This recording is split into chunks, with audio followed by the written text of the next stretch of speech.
नमस्कार। गुरु ओम गुरु ओम गुरु ओम। ओम शांति ओम शांति ओम शांति। योगा और प्राणायाम यही जिंदगी का एक आयाम है। योगा यानी आपकी जीवन जीने की शैली। योगा यानी जोड़ना, जुड़ना, कनेक्ट होना। योगा का मतलब होता है आप प्राणवायु को आपके शरीर के साथ जोड़ रहे हो। आपके शरीर को स्ट्रेच करके आपके सारे अवयवों को, नाड़ियों को, नसों को, हड्डियों को, मसल्स को, सेल्स को, सबको कनेक्ट कर रहे हो, सबको स्ट्रेच कर रहे हो, सबको व्यायाम करा रहे हो, सबको इंपॉर्टेंस दे रहे हो, सबको अटेंशन दे रहे हो। तो योगा इज वेरी इंपॉर्टेंट।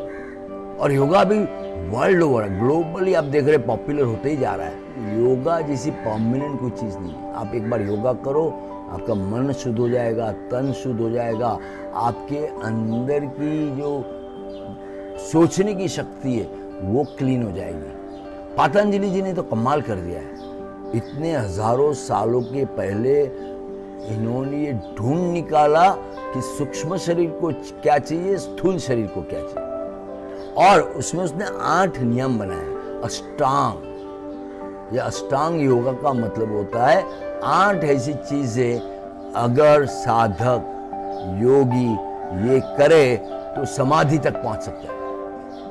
और ही कैन और she can become what they want to become. वो पावर आ जाता है, तंदुरुस्ती आ जाती है, स्वस्थता आ जाती है, स्पष्ट हो जाते हैं, क्लीन क्लियर। सो इसके अष्टांग योग में जो 8 प्रकार है पतंजलि जी ने कहा है वो है यम, नियम, आसन, प्राणायाम, प्रत्याहार, धारणा और ध्यान, और एक और हाँ समाधि।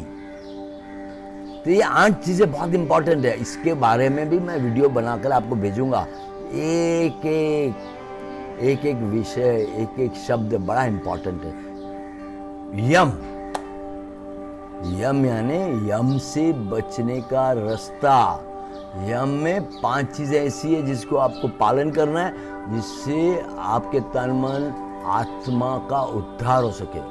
उसके अंदर पहला है सत्य, दूसरा है अहिंसा, तीसरा है असत्य यानी चोरी ना करना, चौथा है अपरिग्रह यानी कि कोई भी चीज का संग्रह ना करना, और 5वां है ब्रह्मचर्य। जब ब्रह्मचर्य की जरूरत है तब तक ब्रह्मचर्य में रहना, अपना विल पावर बढ़ाना।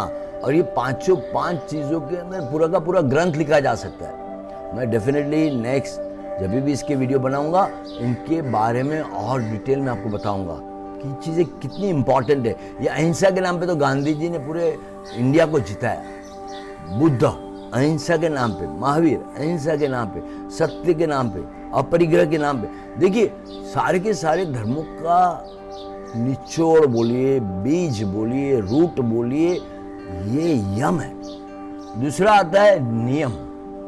नियम में क्या है? आपके रूल्स एंड रेगुलेशन। जैसे कि शौच का मतलब होता है क्लीनिंग, है ना। अपन शौचालय नहीं बोलते। तो शौचालय का मतलब आप अंदर से जितना भी टॉक्सिन है, कचरा है, आपके अंदर जो आपने जो खा पी के जब अंदर धमाल कर डाली है उसको साफ करना। जिस तरह से आप तन को साफ करते हो वैसे ही मन को भी साफ करना, यानी एक्सटर्नली इंटरनली क्लींजिंग। दूसरा है संतोष। Don't become over ambitious, content रहो। संतोषी नर सदा सुखी। जो मिला अच्छा मिला, ऊपर वाले पे भरोसा करा, जो दे रहा है परफेक्ट दे रहा है, आपके कर्मों के अनुसार दे रहा है, तो आप उसके अंदर संतुष्ट रहो, आनंद में रहो, खुश रहो। आप असंतुष्ट मत हो, कर्ज मत करो अपने आप को, है ना। जितना संतोष रहेगा आपकी जिंदगी लंबी चलेगी। ऐसे कहा जाता है कि कछुआ 300 साढ़े 300 साल जीता है, खरगोश 30-40 साल में मरता है, बिकॉज खरगोश भागते रहता है। कछुआ आराम से चलता है। तो समझिए, संतोष में बहुत बड़ा पावर है, तो संतोष रहना बहुत जरूरी है। तीसरा है तप।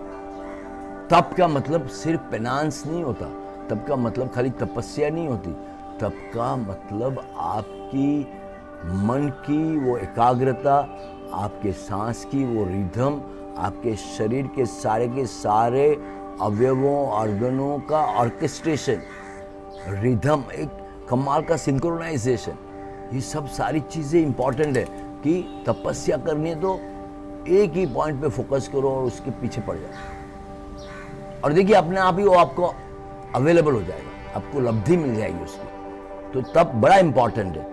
इसके बाद आता है ईश्वर प्राण निधि। ईश्वर प्राण निधि का मतलब देखिए, प्राण उसी ने दिए हैं, ऑक्सीजन उसी ने दिया है, जीवन उसी ने दिया है, ह्यूमन बीइंग उसी ने हमको बनाया है, तो हमको वो सुप्रीम पावर के ऊपर 100% भरोसा करना है, उसके ऊपर एसबीटी रखनी है, सरेंडर, बिलीव एंड ट्रस्ट, समर्पित कर दो अपने आप।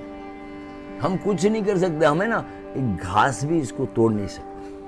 अब हमारे में गुजराती में बोलते हैं शेकेला पापड़ नहीं तोड़ सकते, अगर वो नहीं चाहता है तो। आपने अभी कोरोना में देखा ही कि एक इनविजिबल वायरस ने पूरी दुनिया को घर पे बिठा दिया। अभी देखिए ईश्वर की क्या ताकत है। तो ईश्वर प्राण निधि बड़ा इंपॉर्टेंट है। और पांचवा है स्वाध्याय। स्वाध्याय का मतलब होता है अभ्यास।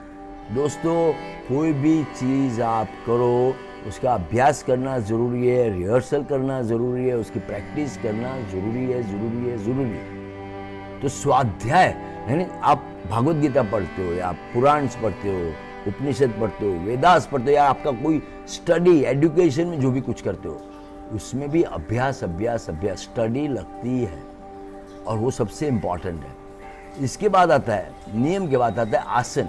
आसन में तो कई कितने प्रकार है योगा के कि आप कौन से आसन करना चाहते हो, पैर के लिए, हाथ के लिए, मुंह के लिए, सर के लिए, आपकी बॉडी के लिए, कंधों के लिए, आपके पेट के लिए, हार्ट के लिए, लंग्स के लिए, जो भी आसन करने उसके बहुत सारे प्रकार है। करीबन 2100 आसन है। Can you believe this? 2100 आसन है। और इसमें भी वापस बहुत सारे गुरु, बहुत सारे योगाचार्य नई चीज़ें कॉम्बिनेशन करके कर रही है। हम भी फ्रीडम योगा करते हैं। फ्रीडम योगा ने आप फ्रीडम के साथ योगा करिए, सूक्ष्म लेवल पे भी करिए, स्थूल लेवल पे भी करिए। चौथा है प्राणायाम। प्राणायाम में तो कई कितने प्रकार हैं।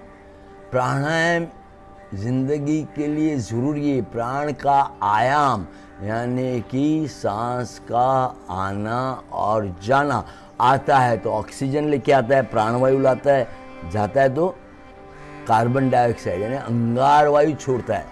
तो ये अगर रिदम कहीं पे भी रुकी, कहीं पे भी अटकी, कहीं पे भी इसमें पॉज आया तो इंसान सीधा ऊपर पहुंच जाता है। आपको पता है ये सब। तो प्राणायाम सबसे ज़्यादा इम्पॉर्टेंट है आपकी बॉडी में ऑक्सीजन लाने के लिए, ब्लड के सर्कुलेशन के लिए, शरीर के सारे अंगों को, नाड़ियों को, नसों को, हड्डियों को, सबको पोषण देने के लिए। और इसमें बहुत सारे प्रकार है जिसके ऊपर हम डेफिनेटली एक वीडियो बनाएंगे, आपको बताएंगे। खाली लोम विलोम या कपाल भारती या भस्त्रिका ही नहीं है, बहुत सारी चीज़ें। और एक एक चीज़ आपके सूक्ष्म और स्थूल शरीर दोनों को कमाल का काम करती है। तो आपको प्राणायाम सीखना बहुत ज़रूरी है। और प्राणायाम में कुछ प्राणायाम हमने ऐसे डेवलप किए हैं कि आप ऑफिस में जाते, घर में बैठे, रसोई करते भी कर सकते हो। प्राणायाम के बाद आता है प्रत्याहार। प्रत्याहार में आपका फोकस चाहिए, आपका विल पावर चाहिए। आप अगर गलत खाना खा लेते हो ना तो गलत विचार आते हैं। गलत खाना खाते हो गैस बढ़ जाता है, गलत खाना खाते हो कफ बढ़ जाता है, एसिडिटी बढ़ जाती है। इसलिए आपके जब भी कफ, पीत और वायु इनबैलेंस हो जाते हैं, आपका दिमाग बदल जाता है, आपके मूड स्विंग्स बदल जाते हैं। आपको करना क्या होता है, आप करते क्या हो। सो प्लीज़ इस पर ध्यान रखिएगा। इसके बाद आता है धारणा। धारणा का मतलब होता है इंटेंशन, फोकस। आप जो धारते हो कि मुझे लाइफ में ईश्वर को प्राप्त करना है, मुझे लाइफ में तंदुरुस्ती प्राप्त करना है, मुझे लाइफ के अंदर कहीं नंबर 1 बनना है, मुझे लाइफ में ये इंटेंशन बनाना है, ये संकल्प बनाना है, ये गोल बनाना है, ये मेरी ज़िंदगी का टारगेट है और मुझे वो अचीव करना है।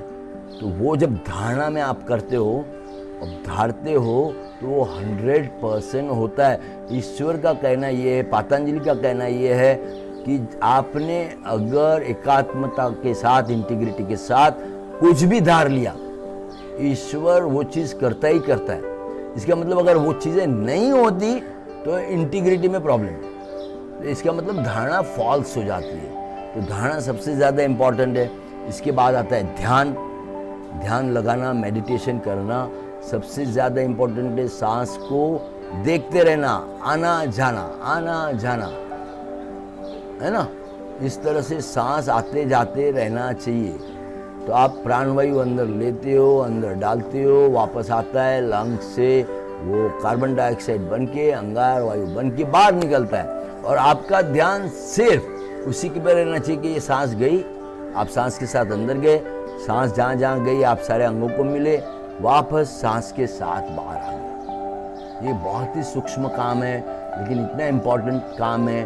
कहा जाता है जिसने सांस को देखा उसने जिंदगी की बाजी मार ली। यानी वो 100 ईयर्स तो इजीली जी सकता है।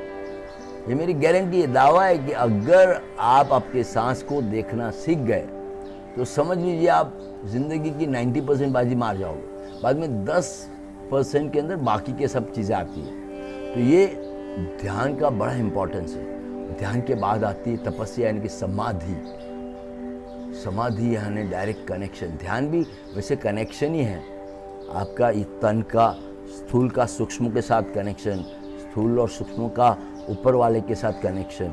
वैसे समाधि में आप ऐसे लीन, भ्रमलीन हो जाते हो कि आप कुदरत के साथ, यूनिवर्स के साथ, ब्रह्मांड के साथ, आप जिसमें मानते हो शिव के साथ, अल्लाह के साथ, गॉड के साथ, गुरु के साथ, जिसके साथ चाहते हो उनके साथ कनेक्ट हो जाते हो। सबसे बड़ी बात है आप अपने आत्मा के साथ कनेक्ट हो सकते हो। और ये समाधि में पहुंचने के लिए बहुत सारे लोग साधु बनते हैं, बहुत लोग जंगलों में घूमते हैं, पहाड़ों पे घूमते हैं, क्योंकि उनको समाधि में जाके वो अननोन को मिल रहा है। और आप भी मिल सकते हो संसार में रह के।